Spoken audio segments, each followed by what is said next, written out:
Ngiyayikhetha inkosi enkulu yasePhakameni. Alubekuwe udumo lwakho aw emhlabeni asesu ake emhlabeni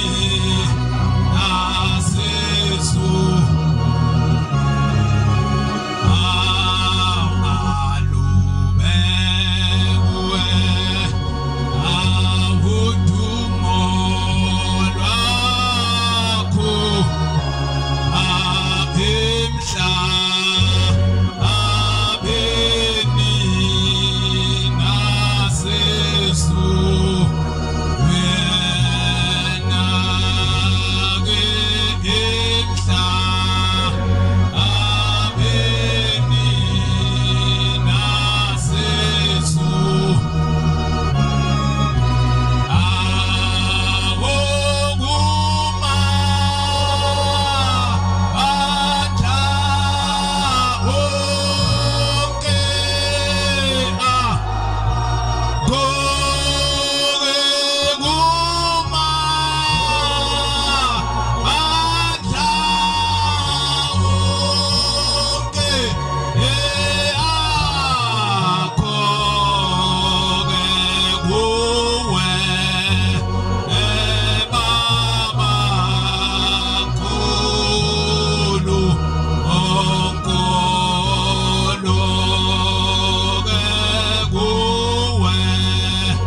Ngiyabonga ikhonze ezinhle enkosini. Kwakuhlabelela inkosi enkulu yasePhakameni. Kule ngoma ubabilanga ayibongwe inkosi. Kwakushune ayithanda kakhulu. Angikho ke lapho kodwa udumo nakho konke kufanele lo sibuthile khona namhlanje phakathi kwale ndawo esiguqe kuyo. Ayibongwe inkosi enkulu yasePhakameni. Udumo lifanele abantu abakhona phakathi kwale ndawo njengoba sikhona sikhuluma indaba kaNkulunkulu kalifanele thina kodwa lifanele lo sibuthile kho phakathi kwale ndawo kuba somdumisa. Ayibongwe inkosi. Yithi inkosi uKristu mayikhuluma yithi kwangasilona icala ukuba lawa amakhosikazi noma amadoda lawa ebamba inkosikazi noma indoda nenkosikazi ababephingile sebesondela namatshe bezobakhanda ngamatshe kwangelona icala lelo. Umthetho kaMose wawusho njalo ukuthi obanje uqotsheni iphingile ngakhandwa. Ithi kodwa inkosi uKristu mayiqhubeka ithi icala laba sekuphelini lokhandwayo akhandwa abantu abanezono nabo. Yileli kwangekho wrong ayikho into eyirong ngokuthi obanjiwe oqotsheni enza isono akhandwe ngamatshe. Umthetho kaMose uyavuma. Kodwa ukhandwa kanjani onesono naye? Kwakungekho wrong ma wena usibona isici lapha kumne wenu ukuthi hayi nayi into encane lapha esweni lakho kuhle lokho. Ayibongwe inkosi. Kodwa yithi inkosi uKristu kuba inkinga malo khondwayo ekhondwa umuntu kanti yena lapha lo muntu okhomba omunye unogongo lolukhulu lapha esweni angaliboni kuye. Ayibongwe inkosi. Kuyahlupha lokho okukhuluma. Uma bandla wonke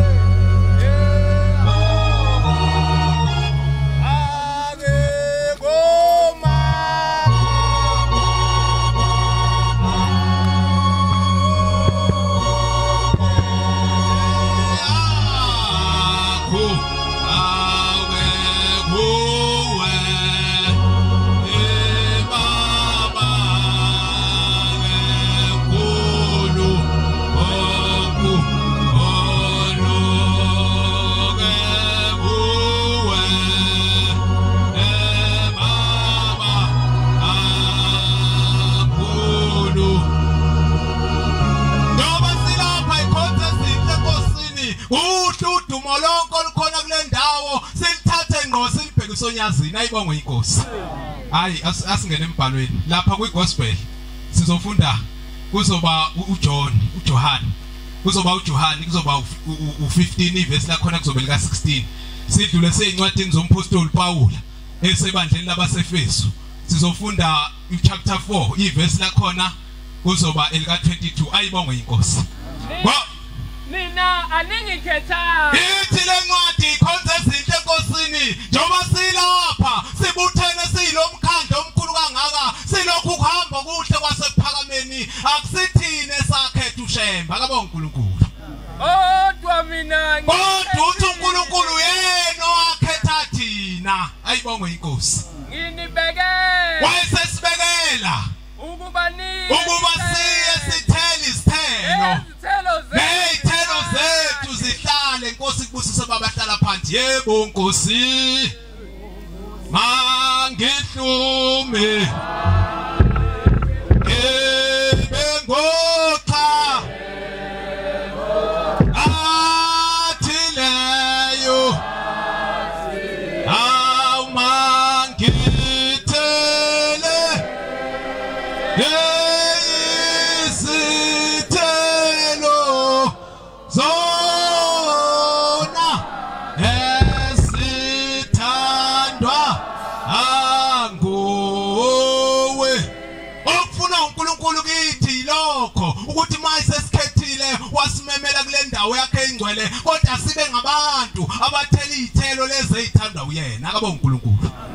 Konke soyenza la ufunda uFesu beku4 beku22 ivesi ilento esizoyenza isifanele siphume kule nkonzo isiyenzekile phakathi kwethu wazi ukuba nambu njoba silapha sizele ukuba sambule umuntu omdala okade sembethe njoba kade ungele lapha etempelini umbethe lenyama obuyimbethe lo muntu omdala awuthi mawusuphuma lapha esembuliwe kuwo lento ekadishiwe ekseni lapha ayibongwe inkosi angathi noma uzwile ukhulunyiwe manje ke ngumuntu wehistory ngabe ngiyaphinda ukuthi kuthiwe woza baba nibe abasha njoba silapha nje sizokwembula umuntu omdala obesembethe siphuma nasentabeni eyingcwele kuliphutha ukuthi unyukele yantaba omhlangano uphinde wehla usafana njengoba nakade unyuke eqaleni kuliphutha elikhulu lelo ukuthi wena ungena lapha etempelini uyilokho oyikona uyothi uphuma futhi lapha etempelini uphuma ekusafana. Hayi bekumnandi esontweni bekuhlekwa hayi kufundwa incwadi hayi kukhulunyiwe wena unjani ikhona yini ushito ozophuma lapha kulendlu unalo kuwena kukhona abantu ihlobo zami enkosini ekufanele masibeke indaba kaNkulunkulu sazi ukuthi kunomuntu ongene lapha kulendlu obese icabanga ngisho intambo yokuzakhunga umlapha kanjani ukuthi mayefika endlini lo muntu ayibeke phansi intambo ngoba uphume esontweni. Akusekhona konke ukubabaza ukuthi hayi uNkulunkulu wasukumisa izishosha wenzani asibe nayo inkonzo bakhonzi yokulapha abantu abadabukile nasemoyeni abathwele izinto abayithwele baphume phakathi kwalendlu kaNkulunkulu bephila ayibongwe inkosi. nambathe umuntu omusha kufuneka simbathe umuntu omusha masiphuma kule nkonzo woza owenziwe amfuze uThixo ngokulunga umuntu owenziwe amfuze uThixo ngokulunga nakongcwele besiminya ngakho yekano kwamanga kodwa into enkulu ekufanele iphume phakathi kwethu singamakholwa siyeke namanga akuba yilo ehlupha amanga kumuntu elikholwa awaqambe nje asukele emini kaBha athi usibani ukuthi kodwa asikathi ukuthi lento ayikhulumayo kayikho akuba yilowo wakina khuluma iqiniso kodwa kube yilowo wakina khuluma iqiniso wakhelene naye ngoba njengoba sikhona lapha esontweni singamalunga munye enkosini woza thukuthelani noma ngabe siyathukuthela ngoba ikhona izimo esike ifike empileni unyakaziswe nawe umne wena noma uthukuthela kodwa lithi iBhayibheli thukuthela ungoni alingashoni ilanga nolaka lwakho uthukuthela uyikholwa uthi hayi wanginyathela ngesonto edlule namanje ngifuna ukumbona ningamniki ngoba unika usathana indawo mawumuntu onjalo. uMose ngabe wafika ezweni lesethembiso elalikhonjiswa okhokho bakhe, kodwa lapha alahlekelana nakhona noNkulunkulu wahlutshulwa abantu ayeme phambi kwabo bahola ebakhombisa indlela kaThixo ebayisa lapha kwakuthiwa ngabayise khona. Kuthe kusendleleni kanti uNkulunkulu umvivinya yena, base bemhlupha kakhulu abantu bamvukela. Kuthe kusehlane engekho amanzi baya kuye bathi Mose unjalo umuntu mayisengena ubuhlubuka. Nalapha esontweni kulula nje ukukhumbula emuva. Hayi mina esontweni lakithi bengenzeka ukuthi mase zimshaya izinto lapha esontweni, kodwa imuva manje buka iphambili lapha kiwa khona. Bakhumbula emuva bathi hayi Mose silapha ehlane akukho manzi akukho kudla, thina eGibhithe besidla kodwa bebegqilaziwe. Yahlupha umuntu okhumbula ebugqilini bakhe ngoba nakho bekukhona akutholayo, kodwa esekhishwe ebugqilini eyiswa lapha ekuthiwa isezweni lesithembiso yena akhumbula emuva ebugqilini. Base bethukuthela abantu bamvukela uMose, base bethi lo Thixo wakho usikhiphe eGibhithe lapha besiphuza khona amanzi sidla, usiyisaphi lapha esisa khona sesisehlane manje awukhulume naye. Kulithi iBhayibheli lami wathi uMose mayisekhuluma noThixo wayesemvezela itshe. uNkulunkulu wathi Mose shaya litshe kathathu kuzawuphuma amanzi uphuze wena nalabo abantu bakho. Walishaya uMose itshe ngokuthukuthela, walishaya kaningi. Akenzanga lokho kushiwo yizwe. Ukuthukuthela kuyakwenza ukuthi wone ungabe usafika lapho uNkulunkulu ekholela khona. Ayibonga inkosi. Wazaba owebayo makhona umuntu owebayo njengoba sikule nkonzo ngithe kufanele ungene lapha enkonzweni uphuma usafana kade kukhalwa ngawe ukuthi hayi ziyaphela izinto zabantu ulapha nathi enkonzweni, kodwa uzothi mawuphuma futhi kusazophinde kukhalwe ngawe khona lapha enkonzweni. Kanti wenziwani? Owebaya ngabeseba woza, kodwa asuke akhuthale. kodwa kasume manje ngale nkonzo akhuthala ashiya imisebenzi lemiba kade yenza izolo. Esebenza okulungileyo. Asebenza okulungileyo kaNkulunkulu siyakumema sihlobo sami ukuthi woza soshumayela ivangeli nawe kunomvuzo. Yisho njalo inkosi enkulu yaseKhwameni uBabilanga ithi mayikhuluma ithi ningacabangi ukuthi niyolahlwa ngenxa yezono zenu, ithi kodwa mani nazi izono, ithi niyovalelwa ejele lakhona ezulwini, ithi kodwa into eniyolahlwa ngayo ukungabatshena abantu indaba kaShembe yabatshena niwena. Akungaphume emlonyeni wethu. Angaphumi ke emlonyeni wethu, sesilapha evangelini sesihamba nawe sithi shumayela nawe izwi likaThixo. Angaphumi emlonyeni wakho izwi linjani? Izwi elingcolileyo. Ushumayele kanti awushumayeli izwi likaThixo uzwakala olimini ezinhlamvini. Kodwa isho njalo inyanga yezulu. elilungelo. Isho njalo inyanga yezulu mayikhuluma ngenkosikazi ebifike kuyo izobika iphupho. Kwakuvamile emhleni yasePhakameni kuyinkosi enkulu nakuyinyanga yezulu nakubabamkhulu nakubabilanga ukuthi mawunephupho nesibonakaliso uyasithatha usiyise enkosini phambi kwesihlalo kube isihlalo esihlaziyela iphupho lakho. Bawaletha labantu amaphupho bagcina abanda abantu sekhona nabayiphuphele nje bephuphiswa inyongo, umuntu athathe leyo nto yakhe ayotshela inkosi. Yagcina sebavimba ithi hayi ningabe niseza manje la nalamaphupho enu ngoba niza nawo wonke amahongo. Ithe futhi iphuphani ke niqhubeke niphuphe nizoba imphuphe nani. Yayisibavimba ngoba ithe inkosi enkulu yasePhakameni namaphupho ukufa ayakubehlela abanye kulaleni kwabo. Ithele inkosikazi mayisiza nale phupho layo yayisiyayilalela inkosi yasePhakameni ayazi yayixoxa yayixoxa yayilalela inyanga yezulu. Ithi hawu mntanami nawe uzene sibonakaliso, sithini isibonakaliso sakho? Ithi le nkosikazi baba kufike ubaba mkhulu kimi, ithi inyanga yezulu utheni? Wayeseqala lo nkosikazi eyilanda indaba esho ukuthi uthe wathi ngoba inyanga yezulu izalwa ubaba mkhulu isithi hawu mame impela iwona amazwi baba lawo wakhulumayo. Yamuzwe ezinhlamvini ukuthi lo muntu mayekhuluma kanje ukhuluma impela amazwi kababa wami ongizalayo, nawe uzwakala ezinhlamvini olimini lakho usuguqile kulomu uphethe lombhobho, kodwa kuzakala ukuthi hayi loluhlamvu naloluhlamvu akusilona uhlamvu lokukhuluma komntwana osePhakameni. Ingamdabukisa umoya. Asingamdabukisa umoya ingcwele khona lapha phakathi kwethu. Esabekuphawu ngaye njengoba sikhona sinophawu esalibekwayo uShembe obonakala ngayo ngisho noma uhamba kuphi ukuthi lona umntwana kaNkulunkulu nakwenza kwakho nokukhuluma kwakho akuhambisani nophawu bekwe lona. Libonga igama lenkosi. Isikhathi nkosana. Yesona. umthandazo ke awe singane ke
ngibuyele encwadini engiyifundile ekhethe nina ningikhethanga kodwa imino wakhetha nina kabe uNkulunkulu.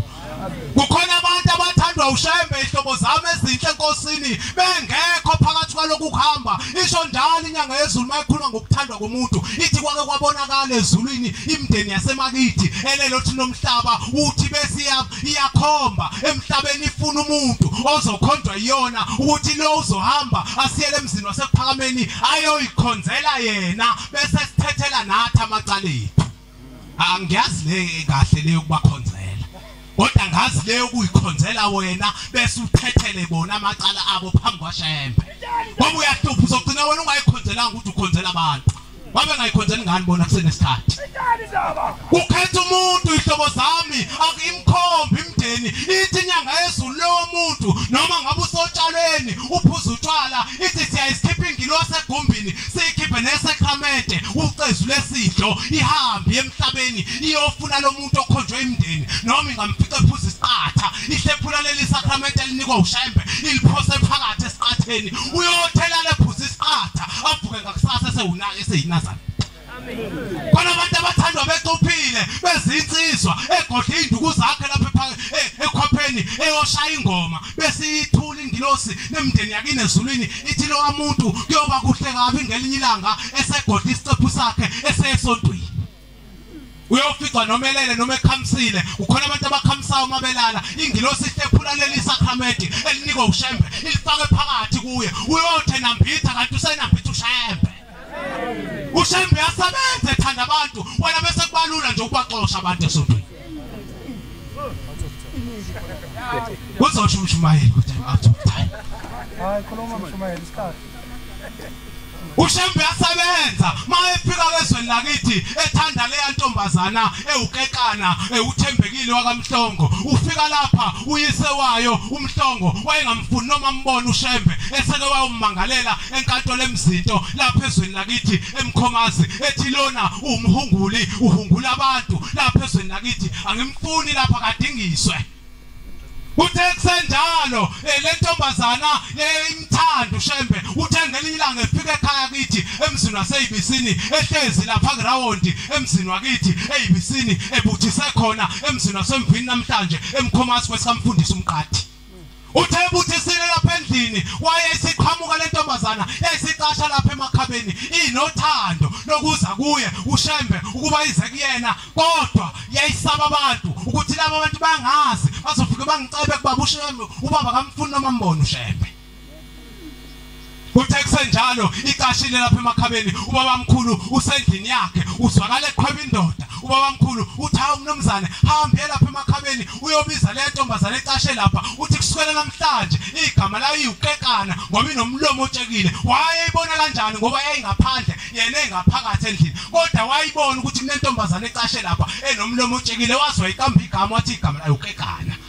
Yayisiphuma indoda egijima ethunywayo ithe mayifika lapha emakhabeni ithi yambiza lo mntwana woza inkosi yakubiza lapha ngaphansi endlini wayesebaleka lo mntwana wabaleka kakhulu ngoba esaba ukuthi abazali bayo bazoyixosha ngisho ekhaya mabezwile ukuthi kuyakushemba sengizohlala phansi Make no baba umhlongo ngelinye ilanga elapha phezulu emkhomazi mawuphansi emzini osemvwini lapha emagqumeni aphezulu kunomuzi wakithi futhi eyibisini lapha omalume ekwakudayiswa khona utshwala omunye umuzi ngoba lo sezansi ilapha abanikela khona ngomuzi wasemvwini lapha ushemba aphela khona ezweni lakithi emkhomazi base bemnika indawo abantu bakithi eyibisini bathi buthisa lapha nceke yenkosi phakathi kwale ndawo yethu yaseyibisini siyakunika yona ukuthi kube indawo zoquba kuyo Utheke no baba eyophuza lapha yana emzini wakasibiso phezulu lapha kwaphuzwa khona wathi mayefikile khona ephuza kumnandi wayesebuya esedakiwe ehamba ekhahlela utshani endleleni wayesefika ekhaya ubiza lengane ethanda ushembe uthi hawu mntanami thembekile woza ngifuna ukuba ngikuthume lapha entabeni yasenhlangakazi ukuba uhambisela udadewenu uElizabeth ukudla yasayithuka le ntombazana hawu baba engamfuni kangaka ushembe kwenziwe yini namhlanje kube uyena othuma mina azikade ukuthi lapha engithuma khona ilapha engizofika ngibone ushembe khona